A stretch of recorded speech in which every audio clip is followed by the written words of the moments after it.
बिस्मिल्लाहिर्रहमानिर्रहीम। अस्सलाम वालेकुम नाज़रीन, आप यूट्यूब चैनल देख रहे हैं। मैं इमरान खान हूं। आज भी इन्हें एक काम करने के लिए जेल में बैठे हुए एक कैदी की सपोर्ट चाहिए या उसका एक जुमले का इनको सहारा चाहिए। कितना बड़ा कद है इमरान खान का कि उसके बोले हुए एक जुमले को निकालते हैं, उसकी पूरी तकरीर में से एक जुमले को, और उसका सहारा लेके इतना बड़ा कदम उठाते हैं। खुद इनकी औकात बोने की है इमरान खान के सामने। ये इनके हालात हैं और इमरान खान की पूरी तकरीर चलाने की आज भी जरूरत नहीं है। और हैरत की बात देखें कि पाकिस्तानी टीवी के ऊपर नेतन्याहू दिखाया जा सकता है, इमरान खान नहीं दिखाया जा सकता। यह है पाकिस्तानी एस्टेब्लिशमेंट का असल चेहरा। 70-80% पाकिस्तानी जिससे प्यार करते हैं इस वक्त, हो सकता है कल इमरान खान की जगह किसी और से प्यार करें, कोई और लीडर आ सकता है, पाकिस्तानियों का कोई और वक्त आ सकता है, लेकिन आज पाकिस्तानी 70-80% जिस आदमी से प्यार करते हैं उस आदमी की शक्ल पाकिस्तानी टीवी पे नहीं दिखाई जा सकती।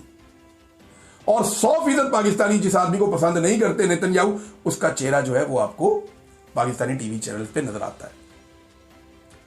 यह है नाज़रीन पाकिस्तान में इस वक्त हुकूमत और एस्टेब्लिशमेंट का कारनामा। अब नाज़रीन मेरे पास दो और खबरें हैं। एक तो जनाब मैंने आपको बहुत पहले बताया था कि गंडापुर वो नहीं है जो दिखाई देता है। इसने मेरे से बिला वजह मुखालफत भी शुरू कर दी और मेरे लिए इसने खैबर पख्तूनख्वा के अंदर बड़े प्रॉब्लम भी क्रिएट किए। लेकिन चलो, वक्त तो गुजर जाता है और मैंने कभी भी किसी चीज का किसी से ऐसे बदला नहीं लिया। मैं अपना काम करता हूं और मैंने आपको बहुत पहले खबरदार किया था कि यह आदमी धोखा देता है। इमरान खान इसको जिधर भेजता है ये उधर नहीं जाता। अब इसने ऐसी बारीक वारदात डाली, गंडापुर ने जाके कार्रवाई डाली इमरान खान की बहनों के खिलाफ। अब ये बहनें कौन है? ना इन्होंने सियासत कभी की है, ना इन्होंने आइंदा करनी है। इमरान खान पाकिस्तान का वजीर आजम बना, इन्होंने कोई ओहदा नहीं लिया, कोई पोजीशन नहीं ली, कोई फायदा नहीं उठाया इमरान खान की बहनों ने। वरना इनके ऊपर तो बहुत सारे केसेस बने हुए होते।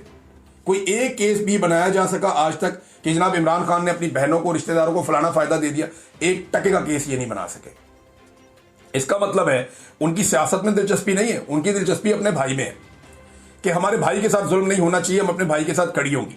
वो बहनें जिन्होंने अपने बच्चे गिरफ्तार करवा दिए, वो बहनें जिन्होंने जुल्म को बर्दाश्त किया, वो बहनें जिनकी रोजाना तजलील की गई, वो बहनें जिनको अंडे मारे गए, वो बहनें जिनको बार बार गिरफ्तार करके ले जाके 100 किलोमीटर दूर छोड़ के आ जाते हैं वीराने के अंदर, वो बहनें जिन्हें बेहतरीन जिंदगी गुजारने के बावजूद आज एक इंस्पेक्टर या सब इंस्पेक्टर लेवल का आदमी खड़ा होकर वहां पे उनकी तजलील करता है, वो बहनें जिन्हें बार बार घसीटा गया और गाड़ियों में डाला गया। इमरान खान की उन बहनों के खिलाफ गंडापुर ने क्या साजिश की है ये इमरान खान ने खुद बताया और अपनी बहन को बताया, अलीमा खानम को। अलीमा खानम को क्या बताया ये जरा आप, मैं अलीमा खानम का ही निकाल के आपको सुनवा देता हूं। जब सहाफ़ी ने उनसे पूछा तो गंडापुर ने आपकी शिकायत लगाई इमरान खान को, ये अलीमा खानम से पूछा। उन्होंने कहा जी। इमरान खान को उन्होंने कहा कि मैं मिलिट्री इंटेलिजेंस की सहूलतकार हूं।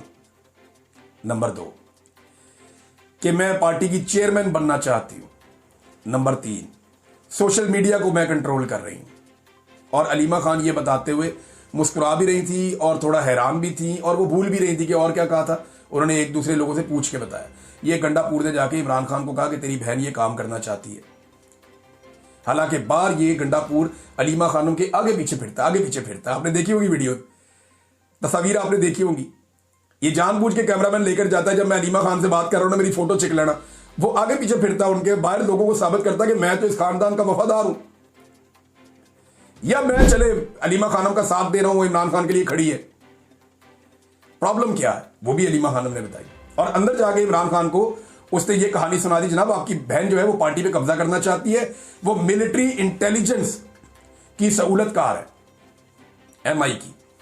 और तीसरा सोशल मीडिया को अलीमा खानम कंट्रोल कर रही है। अंदाजा करें आप, ये गंडापुर ने जाके जेल में इमरान खान से कहा। तो अलीमा खानम ने बताया कि इमरान खान ने मुझे ये बात हंसते हंसते बताई। और अली अमीन को इमरान खान ने कहा जी मैं अलीमा खान से बात कर लूंगा। इस पे सहाफ़ी ने पूछा ना कि फिर इमरान खान साहब ने क्या जवाब दिया। तो अलीमा खान ने कहा कि वो हंसकर बता रहे थे ये बात। तो सहाफ़ी ने पूछा कि अली अमीन ने ये बात क्यों की, आपको क्यों लगता है? तो इस पे उन्होंने कहा कि मैं जो एक आसिम मुनीर का पैगाम आता है ना मेरे पास, ये मैं पहुंचा देती हूं बाहर। जो इमरान खान मुझे आसिम मुनीर के बारे में कहते हैं मैं बाहर आके बता देती हूं। आपको क्या लगता है कि इमरान खान ने अली अमीन गंडापुर के साथ आसिम मुनीर के बारे में कोई बात नहीं की होगी? 100 बातें की होंगी, लेकिन गंडापुर बाहर आके कभी नहीं बताएगा। यही फर्क है अलीमा खानम में और गंडापुर में।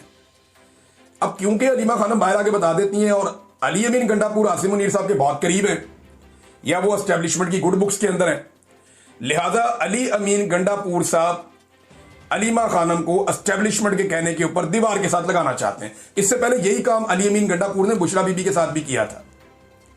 याद रखिएगा, जो भी आदमी इमरान खान के लिए खड़ा होगा, ये निजी महफिलों में मुराद सईद के बारे में भी यही कहता है, ये निजी महफिलों में इमरान खान के बारे में भी यही कुछ कहता है। आज मैं आपको बता रहा हूं कि अली अमीन, क्योंकि अब ये चीजें सामने आना शुरू हो गई है ना, आपका हाजमा भी जरा कमजोर है। कुछ अर्सा पहले मुझे इनकी जमात के अंदर से लोगों ने बताया कि गंडापुर ये दावा भी करता है कि इमरान खान भी मुझे अब इस सीट से नहीं हटा सकता। मैं देखता हूं मुझे कैसे वजारत आला से हटाता है। यह है गंडापुर इस वक्त। और गंडापुर के बारे में इमरान खान की बहन ने ये तस्दीक कर दी जो मैंने आपको बताया था। फिर पंजाब के ऊपर जाके झूठ बोला इमरान खान से कि पंजाब से 500 बंदा आया था जलसे में। ये क्यों किया? ताकि इमरान खान का हौसला टूट जाए। बाकी लोग जाते हैं वो इमरान खान को रियल पिक्चर बता देंगे, नहीं कौम आपके साथ खड़ी है, हौसला रखें, तगड़े रहे आप, मसला ही कोई नहीं। खान अंदर से उनको तगड़ा करके भेजता है। ये जाके इमरान खान से झूठ बोल रहा है अगले दिन सुबह 7:30 बजे कि इससे पहले कोई और पहुंचे, मैं पहुंच जाऊं फटाफट जेल में। वहां जाएगा जी 500 बंदा नहीं आया पंजाब से। पंजाब के बंदे, मुझे कई सहाफियों ने यह बात कही कि हमें लग रहा था कि खैबर पख्तूनख्वा में पहली मर्तबा किसी जलसे के अंदर पंजाबियों की तादाद बिल्कुल पठानों की तरह थी। बहुत बड़ी तादाद में पंजाब से लोग आए थे इस जलसे में शामिल होने के लिए। और गंडापुर ने वहां कहा जी सिर्फ 500 लोग। लोगों ने इनको जूते दिखाए, लोगों ने इनको गद्दार गद्दार के नारे लगाए, लोगों ने बोतलें मारी। और ये सारी लोगों ने बोतल जाति का है वहां इतनी दूर तक, ये तो बहुत दूर इसने स्टेज बनाया हुआ था, बहुत दूर बनाया हुआ था। तो लिहाजा और कचरे के ऊपर लोगों को खड़ा किया इन्होंने, बदबू वाली जगह के ऊपर। सिर्फ ये कि एस्टेब्लिशमेंट को हम खुश कर दें कि जनाब हम गंद के अंदर जलसा किया, लोग नहीं आएंगे। और लोग फिर भी आ गए। खैबर पख्तूनख्वा से उतरे, इन्होंने नहीं निकाले तो पंजाब से भर के आ गए। तो खान के लिए लोग तो निकलते ना, इमरान खान के लिए। अब इनके पास रास्ता कोई नहीं, तो गंडापुर साहब ने अब ये गंद मारा है और आहिस्ता आहिस्ता वो बेनकाब होते चले जा रहे हैं। अब वो वजारत आला के मदे जब तक मर्जी ले, लेकिन गंडापुर को इमरान खान अगर सियासी तौर पे बचाए तो बचाए, वरना गंडापुर नहीं बचता। ये इमरान खान ने रेस्क्यू करना है। तो नाज़रीन, कश्मीरी जो है वो अब मुजफ्फराबाद की तरफ बढ़ना शुरू हो गए हैं। रावलाकोट से, बाग से, कोटली से, बहुत सारे इलाकों से कश्मीरी बहुत बड़ी तादाद में इकट्ठे होकर अब बढ़ रहे हैं मुजफ्फराबाद की तरफ। रास्ते में जो कंटेनर थे उन्होंने उठा के दरिया में फेंक दिए। ये अवाम की ताकत। कश्मीरी बाज नहीं आ रहे, तो कह रहे हैं जी हम अपने हुकूक लेकर छोड़ेंगे, और बड़ी तादाद में आगे बढ़ते चले जा रहे हैं। हमने एक नजर रखी हुई है कश्मीर के इशू के ऊपर। अगले वीलॉग में जरा उसके ऊपर ज्यादा बताऊंगा, अगले वीलॉग में आपको बताऊंगा। अब तक के लिए इतनी अपना ख्याल रखिएगा, अपने चैनल का भी। अल्लाह हाफिज़।